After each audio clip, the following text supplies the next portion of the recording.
Hey Eagle fans, I'm Thomas Mott. Welcome into Philadelphia Eagles Now. And today, we get the latest Eagles news and rumors from what was a very busy and a little scary weekend for Eagle fans as well. We'll start with the one that you guys all want to know about, and that is Jalen Reagor, who of course suffered an injury in the Eagles' big scrimmage, essentially, at Lincoln Financial Field just yesterday on Sunday, as he was trying to tackle a defender who had intercepted a pass, which is like, why are they tackling defenders after interceptions? But either way, he did get injured, and it is a shoulder injury. He'll have an MRI most likely today, so the Eagles will have more details and news on this later on, either tonight in terms of Monday afternoon, or maybe tomorrow morning, Tuesday. It's, of course, being filmed on a Monday morning. But it's looking like he's going to have a tear in his shoulder, and the expectation from multiple NFL insiders is that Jalen Reagor will be out for at least 4 weeks, which, of course, is not the worst news.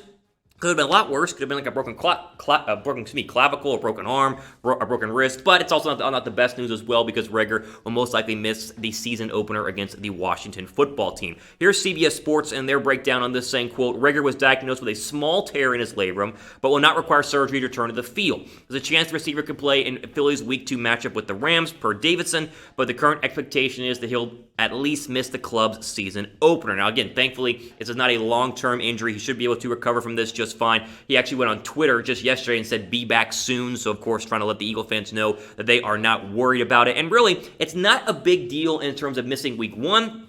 More of a big deal missing the practice reps leading up to Week 1. Now, he'll obviously be out there and in the meetings, and he'll be able to do, watch the walkthroughs and get all this scheming and game plan stuff. But he is missing valuable reps that, of course, all rookies are not being able to get with the lack of preseason games. So the hope is 4 weeks. He misses Week 1 against Washington, and then is back on September 20th for a big home game against the LA Rams, and a matchup obviously against the Hard Knocks team in LA, and Jalen Ramsey, and a very good secondary and defense overall. Even if he were to miss the Rams game, he would then more than likely, I'd say 99%, be able to come back for the Bengals matchup as Joe Burrow comes to Philadelphia on September 27th. So the overall Reagor injury news again, shoulder injury. It could have been a lot worse. 4 weeks, it stinks. But with the Eagles' past injury history, where people are dropping like flies in terms of, put on IR and done for the year, especially last year at the wide receiver spot, this is better than we could have hoped for if the Eagles were going to have an injury. And plus, the wide receiver depth chart's been pretty good. I mean, people have looked pretty good. Hightower's been good. Watkins has been good. Jackson's looked good. So not a big-time concern here, but I wanted to first start off with the Jalen Reagor injury. Give me your one-word reaction to the Reagor injury down at the pinned comment down below. Just one word. Your thoughts on the Reagor injury. I'm going to say thankful. That's going to be my one word. Thankful that it wasn't worse than it actually is. All right, moving on to Carson Wentz injury news, because, of course, there's Carson Wentz injury news, which prompted a ton of people on Twitter to go ahead and take their cheap shots at Carson Wentz, saying he's so fragile. Oh, my goodness, he's getting injured again. Let's just set the record straight.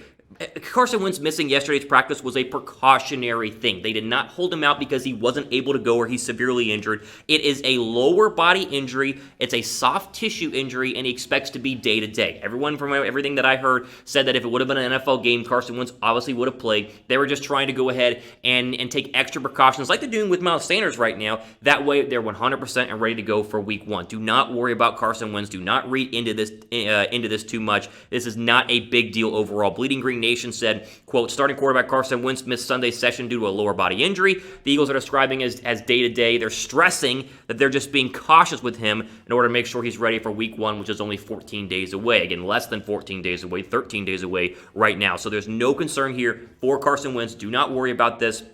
People can get upset because Carson Wentz gets injured. And Jalen Hurts played a lot in the scrimmage yesterday. And Nate Sudfeld played a lot in the scrimmage yesterday. No, this is Carson Wentz's team. He is basically 100%. He's going to get some rest the next couple of days. I would expect him to be back at practice, if not this week, at least next week, to go ahead and do their pre-Washington football install and game plan. He's going to be just fine. Don't worry about it. Don't stress it. But it does add to a list of current Eagles that are injured, and these are ones that are not on IR. These are guys who have been out of practice, but who will hope to be back for the Week 1 starter. Reagor, we talked about earlier. Wentz, Lane Johnson has been missing a couple of practices, but he will be ready to go for Week 1. Curry, Miles Sanders, both ready to go for Week 1. Hargrave is expected to be ready for Week 1, but not guaranteed. Avery is kind of one we're waiting to hear some more updates on. Goddard missed yesterday's practice, and Quez Watkins did as well. But again, all of those players who are currently injured are all expected to be good to go for Week 1, besides probably Reagor and maybe a Jannard Avery. But we'll have to wait and see what happens with that. So the injury news overall, though, and let me just say this. we see injury news, we start to freak out. The Eagles have a bad injury past. The injury news yesterday was as good as you could have hoped for if someone had to get injured. Carson Wentz is totally fine. Jalen Reagor has an injury that's only going to be about a month. He's going to be back and should play the entire NFL season if he just misses week 1. So don't worry about it. They should be just fine. If there is updates on injury news, we have it here, right? This is what we do. Injuries happen. Boom, we put a video out breaking it all down for you. A concise and easy to follow video format. That's how we always do here at Philadelphia Eagles Now. So go ahead and subscribe. That way you guys can click that red subscribe button. That way, if there is more injury news, and hopefully there isn't, you guys are notified whenever the injury news goes ahead and drops. And while we're at it, I mentioned these Eagle jerseys being on sale before, but it's the best sale I've ever seen, so I wanted to bring it up to you guys right now. Chatsports.com/Eagles jersey. They're 25% off right now. So normally $100, $75. It's a crazy good deal. Link is down below in the description box. You can get any of your favorite Eagle players, all authentic Nike stuff. I always emphasize that. This is the real deal. It's not a fake jersey. It's a real jersey, and it's 25% off right now. Down below, link is in the description box.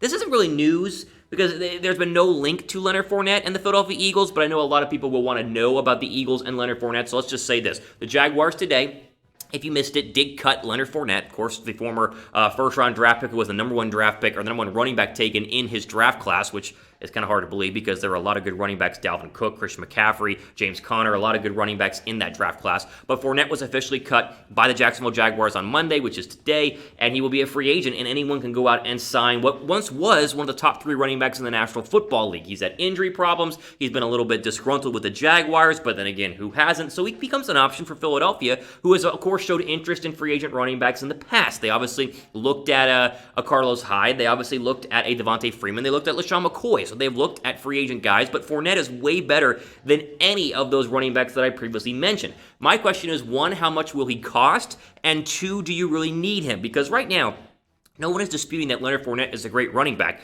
but would he be comfortable coming in here and either splitting carries with Miles Sanders or being the number 2 behind Miles Sanders? Because I'm going to say this, the Eagles are extremely, extremely excited about what Miles Sanders can do this year. Now, I think it'd be a good thing to bring in Leonard Fournette to be a short yardage back, to be that kind of pounder, whereas Miles Sanders is the elusive, shady McCoy-type running back, but they don't need him in terms of, Clement, or you don't trust Clement or Scott or Holyfield. All 3 of those have had a very good offseason, a very good training camp so far. So he would be a nice icing on the cake.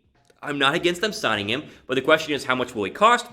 And is he okay with not being the feature back, because he would at least have to share carries with Miles Sanders, because Sanders is really the face of the Eagles running back situation for hopefully the next 10 or at least in the next 5 to 10 years. So again, fine on him, but I don't see the Eagles doing it because the money situation next year is rough and they really don't need a running back at this moment. If you think that they should go ahead and sign him, give me a thumbs up on this video. I'm going to gauge how many of you guys want the Eagles to sign Leonard Fournette by how many thumbs up this video has. So click it right now if you guys want the Eagles to sign Fournette.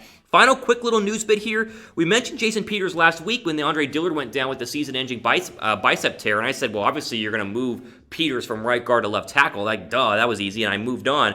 Well, not so fast, my friend. Apparently, Jason Peters is going to be staying at right guard unless he gets a contract bump. So Peters essentially came out and said he wants more money to play left tackle. He wants left tackle money to be the left tackle of the Eagles. You got to remember, the Eagles just signed him to a 1-year, $3 million contract, worth up to $6 million. It seems like this is a very interesting situation to go ahead and watch. First, though, let me ask you this. How concerned are you with the Eagles' O-line right now? Because obviously they've had a couple of injuries. Things are getting shuffled around. Are you concerned with the Eagles' O-line? Give me a scale from 1 to 10. I'm a little concerned. I say I'm at a 7.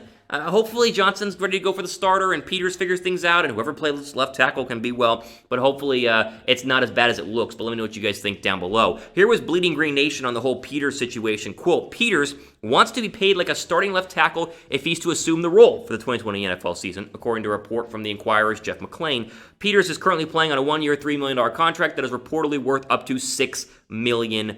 And of course, this is going to be something to watch because the Eagles don't want to pay him left tackle money, or else they would have re-signed him this offseason. The question now for me is, because it looks like he's going to go ahead and stay at right guard, is who plays left tackle? So you have a couple of options there. You have Matt Pryor has been at left tackle during training camp. Jack Driscoll has slid over at left tackle at times. And Jordan Mailata has also been the backup left tackle for at least the entire training camp until the Dillard injury. So the question is, who's going to be the week 1 left tackle? Something to keep an eye on. But Philadelphia has a decision to make if they want Jason Peters to go back into the left side and be the body bodyguard that he had been for over a decade in Philadelphia and over a decade in his entire NFL career. They're going to have to pay him more. It's something the Eagles don't want to do, but they might have to do right now. So we're going to keep an eye on the Eagles' offensive line situation as the start of the NFL season is just 13 days away to Week 1 against the Washington football team. There you go. The all time we have for today here on Philadelphia Eagles Now, a jam-packed show. Hopefully you guys appreciate all the injury news and all the coverage we always do here day in and day out. Stay tuned for more of that in the coming days and weeks. I'm your host, Thomas Mott, signing off. Enjoy the rest of your day.